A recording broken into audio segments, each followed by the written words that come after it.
Visão do capítulo de número 8. As imagens de ciúme, culto aos animais, os 70 anciões, Tamuz e os adoradores do sol. Estes são os principais temas da nossa lição de número 3 e vamos para o desenvolvimento deste projeto em nome de Jesus Cristo. Graça e paz, a paz do Senhor Jesus. Vamos!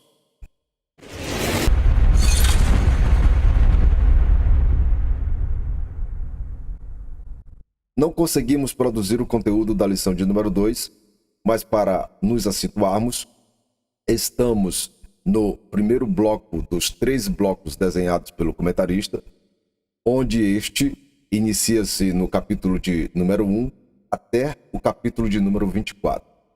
E nesta primeira parte, todas as profecias foram entregues ao profeta Ezequiel antes da destruição de Jerusalém e do templo. Todo este cenário ocupa do primeiro capítulo ao capítulo de número 24, iniciando-se com uma visão inaugural, apresentando o profeta Ezequiel e seu chamado. Em seguida, nós temos a visão da glória de Deus, a partir do versículo 26 ao versículo 28 do capítulo de número 1, e continua a construção do livro a partir dos versículos 2 e 4 do capítulo de número 7, ou aonde configuram as ameaças e juízos. E estas ameaças e juízos foi o assunto da lição, ou do conteúdo desenvolvido neste domingo, 9 de outubro, juntamente com você em sua sala, onde certamente você desenvolveu com seu professor a origem da fonte dos oráculos do profeta Ezequiel e, consecutivamente, a estrutura da profecia do profeta a partir do versículo de número 1 em discussão, na lição de número 2, onde você pode observar dentro da estrutura do texto o Senhor sendo enfático sobre os caminhos os quais o povo de Israel tomara e as abominações que estavam praticando. E por conta deste cenário, o fim é desenhado para o povo de Israel. E a vara ou o chicote para chicotear Jerusalém é Nabucodonosor, segundo as profecias mencionadas a seu respeito, como instrumento do Senhor para aplicar tais juízos e castigos ao povo de Israel por conta de sua desobediência. Este registro nós vamos encontrar no profeta Jeremias, no capítulo de número 27, aonde faz uma forte menção sobre a questão dos falsos profetas, onde estes se levantarão ou se levantariam, olhando na perspectiva temporal da profecia, e a mensagem que estes profetizariam ao povo é que estes não viessem a submeter-se ao rei da Babilônia, que pudessem resistir. E como não tendo opção, o Senhor foi bem enfático em relação a este critério. Você vai conhecer essa estrutura no capítulo de número 27 do livro de Jeremias, onde ele desenha o que aconteceria àqueles que não se submetesse ao jugo do rei da Babilônia ou a Nabucodonosor. Se o povo resistisse o seu jugo, olha as opções: a fome, a peste, a espada viria ao encontro deles. Então, se quisesse viver e se quisesse continuar em sua terra, teriam que se submeter ao instrumento que o Senhor usaria para castigá-los, que era o rei Nabucodonosor e o seu poderio. Então, isso aqui é as opções que Israel teve no momento da aplicação desta profecia. As opções não eram muito boas, mas estas eram as únicas opções que eles tinham naquele momento. Ou se submetiam à vara ou chicote que o castigariam, ou enfrentariam o poder da espada, o poder da peste, o poder da fome. E aí, meu irmão, coisas piores poderiam acontecer. O que você faria? Se submeteria ao opressor? Ou daria ouvidos aos falsos profetas e resistiria à profecia ou os oráculos do seu Deus. Essa é a questão. E por fim, o núcleo da mensagem ou dos juízos aplicados no capítulo de número 7 era a erradicação da idolatria, a causa das abominações. Este era o propósito da profecia do capítulo de número 7. E olhando para o final da história, nós observamos claramente, isto é explícito, que Israel recusou este remédio pelo arrependimento. E olha no que deu. Como eles não aceitaram um remédio, ou antídoto, ou mesmo a cura deste mal através do arrependimento, outras coisas se agravaram, ou a situação deles foram se agravando periodicamente, ou seja, tornando-se muito mais grave do que parece no primeiro momento. Aqui, inicialmente, nós temos o campo de visão do profeta Ezequiel, deixando bem claro que aquilo que o povo de Israel cometia ocultamente, secretamente, o Senhor o tornara público. Não era mais segredo. O desejo, a intenção do seu coração não era guardado, não estava trancado em um cofre a 7 chaves. Agora o Senhor o torna público, dizendo, deixando bem claro para o povo, que aquilo que estava sendo praticado ocultamente, o Senhor saberá. Por meio de quem? Quem foi que revelou? Quem foi que vazou as informações daquilo que estava sendo praticado a 7 chaves? Quem revelou? Quem foi o culpado? Olha aí o nosso culpado, profeta Ezequiel. Então o oculto foi revelado, mas parece que o povo não se preocupou tanto com a mensagem do profeta inicialmente. E o Senhor começou a desenvolver aquilo que estava trabalhando na vida do profeta mais intensamente. E vemos isto a partir do capítulo de número 8, que é o tema da nossa lição de número 3. As abominações do templo. Ou seja, o Senhor agora está dando o CEP das abominações desenhada lá no capítulo de número 7. O povo parece que não deram crédito àquela mensagem. Ele não está dizendo coisa por coisa, ele não sabe o que exatamente significa o que esteja falando, ele não sabe o que é, ele sabe que tem alguma coisa errada, mas ele não sabe especificamente o que é, ele não conhece. E agora nós vamos tratar isto. E você vai perceber que o Senhor não dá meia viagem, não revela a metade de algo. Ele entrega a parte inteira, o completo. Não te entrega em migalhas. Se você tiver capacidade para administrar a revelação do Senhor, meu irmão, glória a Deus. Porque a enxurrada de informações vai acontecer sobre a sua vida. Então veja bem o cenário em que o profeta Ezequiel está vivendo neste momento. Ele está exilado à Babilônia, a 1.600 quilômetros de Jerusalém. Como o povo exilado não tem livre tráfico, não pode fazer o que quer, como Ezequiel saberia do que estava acontecendo lá em Jerusalém, a 1.600 quilômetros?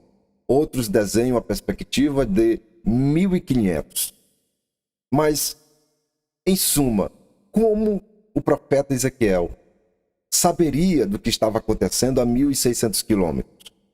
Nós discutimos no vídeo passado, onde fizemos a abordagem da introdução do nosso trimestre, sobre esta perspectiva, onde determinado autor chegou a pintar na sua tese de que não seria possível de que Ezequiel tivesse escrito o seu livro no exílio, mas sim em Jerusalém, por conta dos detalhes minuciosos que Ezequiel desenvolveu no seu material.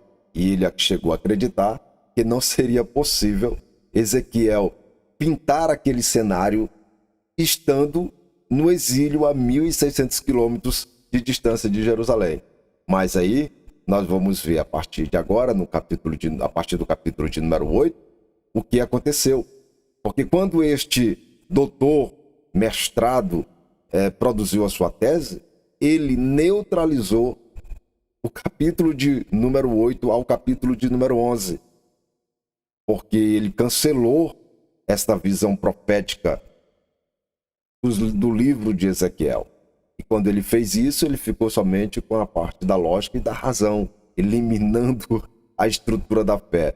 Mas cremos e acreditamos nas Escrituras Sagradas e no poder que ela mostra e no poder que ela revela, segundo a vontade do Senhor nosso Deus e segundo a necessidade da casa. Então, nosso capítulo de número 8, ele inicia da seguinte forma. Versículo 1. Sucedeu, pois, no 6º ano, no mês 6º, no 5º dia do mês, estando eu assentado na minha casa, e os anciões de Judá sentados diante de mim, que ali a mão do Senhor Jeová caiu sobre mim. Primeira questão. Quando isto aconteceu? Ou qual o intervalo desta profecia com a anterior? Segundo o nosso comentarista, ele traz essa informação no livro de apoio, que esta profecia que o profeta está tendo neste momento, ela acontece 14 meses depois da primeira. Então você pode observar que existiu um intervalo de tempo entre a primeira profecia e esta, ainda que o capítulo de número 1 ao capítulo de número 11 fazem parte de uma única unidade literária. Para que a gente não perca o fio da meada, o capítulo de número 1 ao capítulo de número 3, fazendo uma retrospectiva, nós temos o chamado e temos a revelação do trono de Deus, com minuciosos detalhes ao profeta Ezequiel. Do capítulo de número 4 ao capítulo de número 7, nós temos os oráculos de juízos contra Israel. E, obedecendo uma ordem cronológica, no capítulo de número 8, que é o que nós estamos discutindo agora, ao capítulo de número 11, trata da partida da glória de Deus de Jerusalém. Então, aqui nós temos a parte introdutória do que vai acontecer lá no meados do capítulo de número 11, aonde Deus vai deixar, ou a glória do Senhor vai deixar Jerusalém. Então, nós estamos entrando nesta segunda visão, nesta perspectiva. E desenhando para que este quadro fique bem montado, o profeta agora apresenta os oráculos de Deus, apontando exatamente quais são as abominações do povo de Jerusalém. E estas abominações, aonde estavam sendo praticadas. Ou seja, ele apresenta o CEP da questão. Ele está mostrando agora para o povo a causa, a circunstância, o motivo que será impulsionado para que o Senhor retire sua glória do meio do seu povo. Então, como você está observando, 18 meses não são 18 semanas e muito menos 18 dias. São 18 meses. O intervalo que ocorreu da primeira visão a esta que nós estamos estudando nesta lição que corresponde à lição de número 3. Agora você imagine comigo o cenário de Ezequiel capítulo 8. Ezequiel está sentado em casa, de repente o ambiente à sua volta muda e altera com a manifestação da presença de Deus. E como eu li para você no versículo 1, a presença do Senhor foi tão forte que no versículo de número 2, a manifestação de um ser poderoso. E no versículo de número 3, este personagem toma-o pelas mãos, pelos cabelos, a ponto de ficar flutuante entre a terra e os céus, e transporta-o para Jerusalém, a 1.600 quilômetros, ou a 1.500, dependendo da perspectiva em que você olhar. É aqui que existe o ponto de conflito com o que nós apresentamos no primeiro vídeo, sobre a tese do escritor. Ele não acreditou nesta possibilidade. Porque o profeta, a partir deste momento, ele vislumbra a visão do templo, ou vislumbra o oráculo de Deus, de dentro da câmara do templo. Ou seja, de dentro da câmara do templo, a primeira imagem que o profeta Ezequiel se depara é uma imagem de ciúmes ainda registrada no versículo de número 3. E por que essa imagem de ciúme? Porque esta está posicionada na porta ou no portão do templo. E esta imagem que estava no pátio de dentro, olhando para o norte, provocava um ciúme extraordinário no seu Deus. Esse aqui é o primeiro choque que o profeta Ezequiel está tendo. Aquela imagem, aquele cenário, aquele quadro pintado de um templo que era referência de adoração, de exemplo, de santidade, de perfeição, agora está sendo palco de abominações sem precedentes. E esta imagem posicionada na porta de entrada do altar, causando espanto ao profeta Ezequiel, o personagem que o acompanha começa a interrogá-lo, mostrando a severidade e a ingratidão do povo de Israel para com seu Deus.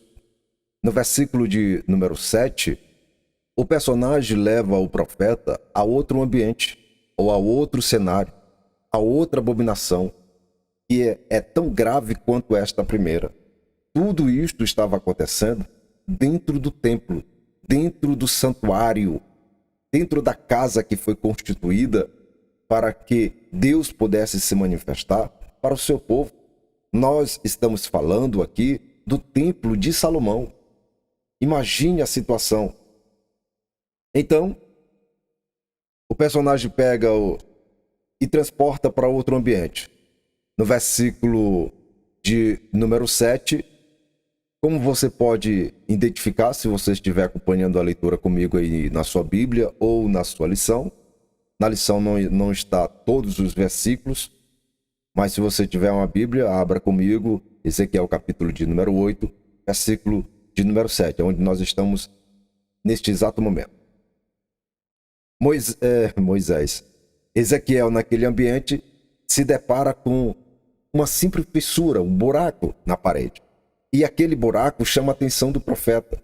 Certamente ele deve ter batido o olho nele, se viu alguma coisa, não sei, mas o personagem que está com Ezequiel instrui para que ele, a partir daquele buraco, comece a cavar.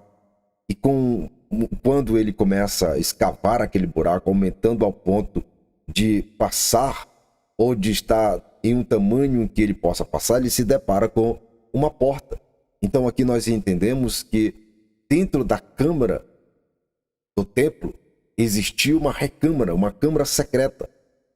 E quando o profeta se depara com essa porta, com este ambiente secreto, que é isto que deixa transparecer o texto e que todos os estudiosos concordam, da existência dessa câmara secreta, ele se deparou com o mais absurdo que você possa imaginar. Ou seja, tudo que era proibido para o povo de Israel estava naquela sala. Aquela sala representava tudo que era proibido para Israel. Quando ele adentra na sala, versículo de número 10, ele se depara com pinturas de toda forma de animal, todos animais impuros, esses animais eram abomináveis. O texto ainda continua que aquelas pinturas tinham as figuras dos ídolos da casa de Israel, todos pintados na parede, em todo o redor, ou seja, ao lado do Santo dos Santos. Por que eu estou pintando que seja esta câmara ao lado do Santo dos Santos? Porque existe uma tradição que estas recâmaras ou estas salas secretas, elas foram desenhadas justamente para poder proteger a arca, o tabernáculo. Ou seja, em caso de uma invasão de um exército hostil, eles pudessem resgatar a arca antes que ela fosse tomada. E por conta disto, se interpreta ou se compreende que por conta dessas recâmaras secretas, até hoje não se sabe exatamente a localização exata da Arca da Aliança. É por esse motivo que muitos estudiosos acreditam que até hoje nunca chegou a uma localização concreta de onde estejam esta arca ou a Arca da Aliança. Por conta destas recâmaras que aconteciam as invasões, eles poderiam resgatar o símbolo da presença de Deus de imediato, a fim de que não se transformasse em espólio dos exércitos. E a visão do profeta continua, que ainda no mesmo cenário ele observa 70 anciões, e estes estavam em pé diante das pinturas, e cada um tinha na mão o seu incensário. E os incensários estavam funcionando, porque a nuvem estava preenchendo o ambiente, ou seja, estava acontecendo um culto de adoração àquelas imagens. Nós estamos vendo a profecia do profeta Ezequiel no que estava acontecendo em tempo real, ou seja, ele estando em Babilônia e o Senhor o transporta a fim de que ele pudesse ver no momento exato o que o povo de Israel estava fazendo naquele momento. E esta sala era secreta, ninguém sabia da existência dela, pela proteção que correspondia ao seu cargo, ou seja, ao cargo de sacerdote, era a competência dele, somente os sacerdotes sabiam da existência desta sala secreta, como já lhe disse, para proteger a Arca da Aliança no caso de uma invasão. E por isso é que nasce no coração destes homens que é o lugar mais seguro que existe, porque ninguém sabia da existência daquela sala. E o que eles produziam no seu coração para que aquelas coisas pudessem acontecer é extraordinário, onde o texto, segundo o profeta, nos revela. E o Senhor o classifica como pior do que as coisas que ele já tinha mostrado. O que ele já tinha mostrado? Ele tinha mostrado a imagem de ciúme. Agora ele está mostrando uma sala com pinturas de imagens de quadrúpedes, de répteis, de todos os animais impuros que o Senhor proibiu-os que eu não praticasse, que não tocasse, que não reverenciasse, muito menos. E ainda, neste cenário, eles estão prestando um culto, estão adorando-os com os utensílios do templo. Aqui nós temos tipicamente um exemplo claro do fogo estranho, acontecido em outros cenários para trás da história de Israel, onde eles chegaram com seus incensários e dizendo estarem representando o seu Deus, mas o Senhor chegou à conclusão de que aquele fogo era um fogo estranho. É o mesmo cenário que está sendo aplicado aqui no contexto da profecia do profeta Ezequiel. Um fogo estranho está sendo apresentado diante do seu Deus, na casa do seu Deus, na casa que foi constituída para que o seu Deus pudesse se manifestar para o seu povo. Imagine a gravidade desse negócio. E ainda, o personagem que está com o profeta diz que vai mostrar coisas piores, mais graves do que estas. Poderia existir algo pior do que isto aqui? Claro que sim, segundo o que nós observamos no texto, que é a estrutura da nossa lição.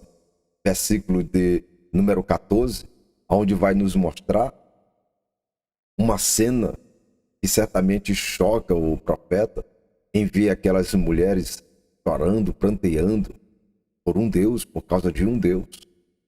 Que Deus é este? Tammuz é este Deus.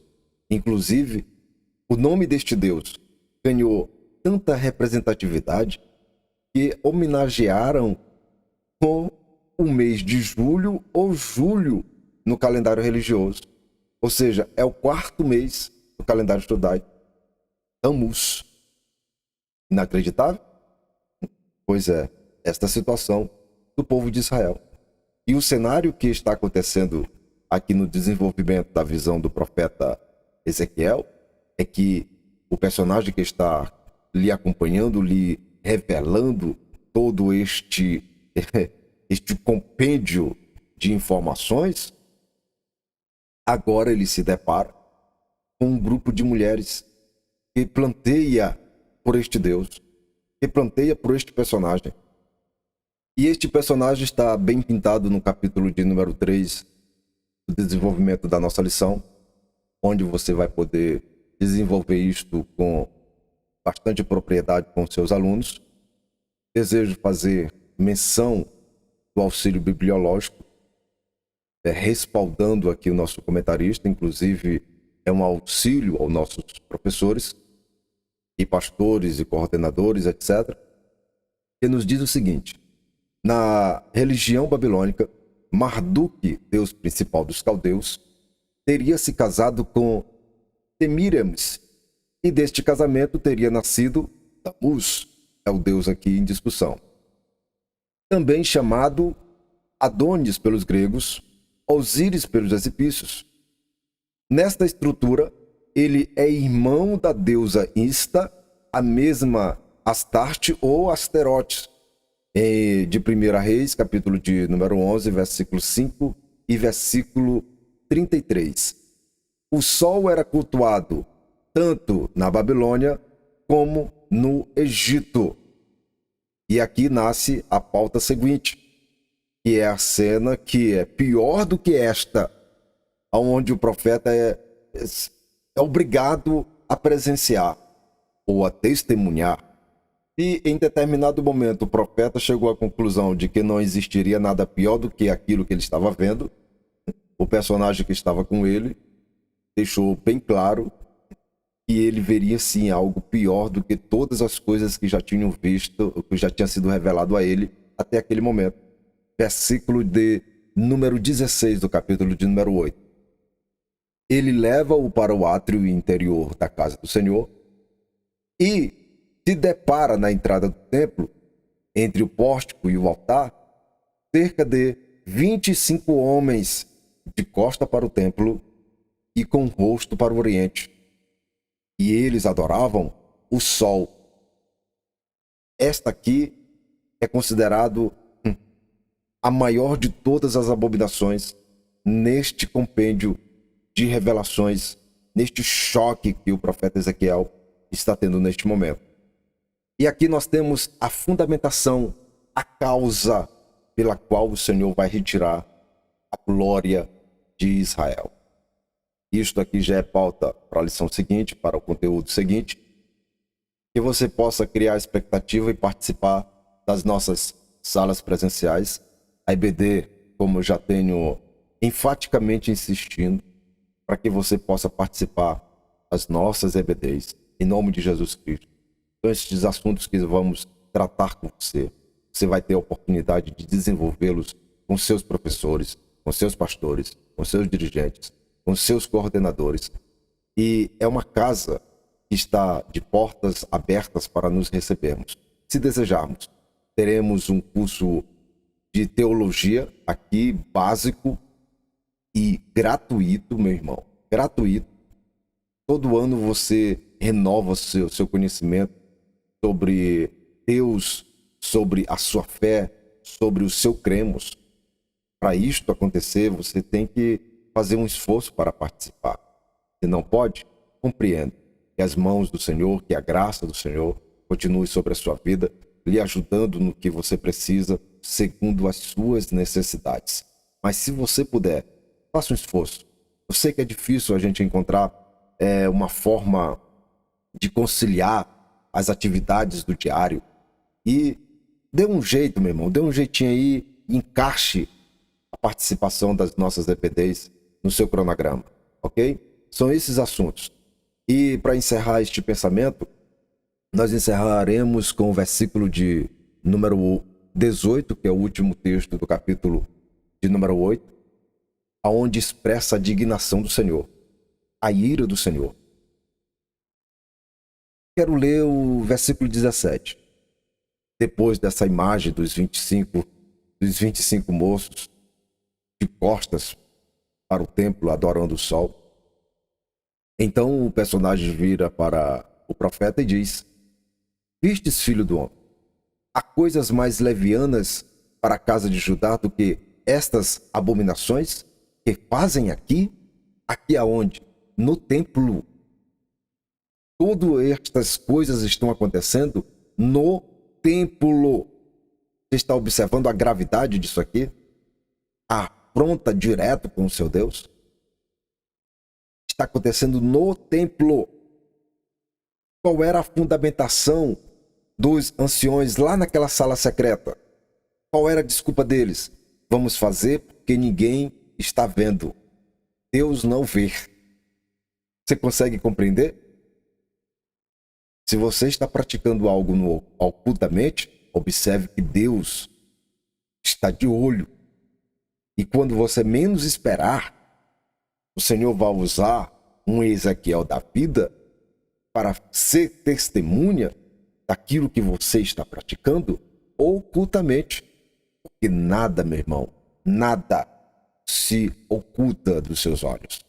Ainda que você se enterre no buraco mais profundo, se esconda nas profundezas do oceano, acredite, será revelado aquilo que você disse que é secreto. Continuando. Havendo enchido a terra de violência, torna a irritar-me, e eles a chegar o ramo ao seu nariz, pelo que também eu procederei com furor. O meu olho não poupará, nem terei piedade. Ainda que me gritem aos ouvidos com grande voz, eu não os ouvirei.